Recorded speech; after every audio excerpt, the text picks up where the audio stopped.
የፌዴሬሽን ምክር ቤት ውሳኔን ተከትሎ በሀገሪቱ ብሔራዊ ምርጫ ቦርድ በኩል በትግራይ ሉዓላዊ ግዛት ላይ የተላለፈውን ውሳኔ በትግራይ በኩል ህዝባዊ ተቃውሞዎችን እያስከተለ ይገኛል። ይህንን ውሳኔ ተከትሎም ከነገው ዕለት ጀምሮ መኸተል ለብሔራዊ ህልውናችን በሚል መሪ ቃል በመላው ትግራይ ሰላማዊ ሰልፍ እንደሚካሄድ የትግራይ ኮሚኒኬሽን ጉዳዮች ቢሮ ኃላፊ ወይዘሮ ሸዊት አዲሱ ገለጹ። ፕሪቶሪያን ጎን ገዲፍካ አጠቃላሊ ናይ ህዝቢ ትግራይ ጸገም ክቅጽል ዝተገበረሉ ኩነታት ኣሎ። የፕሪቶሪያው የሰላም ስምምነት ወደ ጎን በመተው የትግራይ ህዝብ ችግር ተባብሶ የመጣበት ሁኔታ ነው የነበረው። አሁን ደግሞ በይፋ ባለቤት ያለውን መሬት አከራካሪ በማለት አስቀምጦታል። ስለዚህ ይህንን የሚያወግዝ ለፌዴራል መንግስትም ይህንን ስሜታችንና ተቃውሟችንን ለመግለጽ ከዚህ በተጨማሪ የዓለም ማህበረሰብ አሁንም የትግራይና ተጋሩ ህልውና አደጋ ላይ የሚጥል ውሳኔ መሆኑንም የምናሳይበት ነው።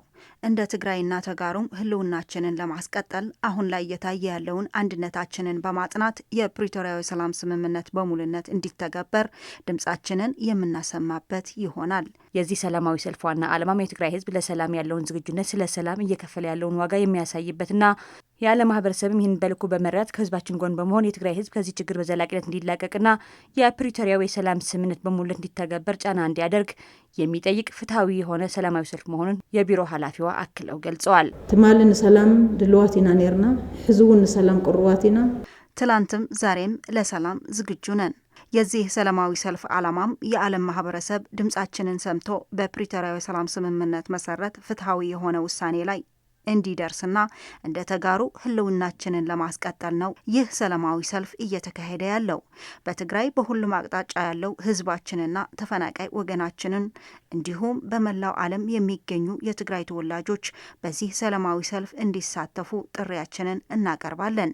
እንደ ህዝብ ህልውናችንን ለማስቀጠል በላያችን ላይ ያለውን ችግር እንዲፈታ የሚጠይቅ ሰላማዊ ሰልፍ ስለሆነ ፍትሐዊና ተቀባይነት ያለው ህዝብን ምሬት የወለደው መሆኑንና የትግራይ ህዝብ ለሰላም እየከፈለ ያለውን መራራ ዋጋ ለዓለም ማህበረሰብ የምናሳይበት ጭምር ነው።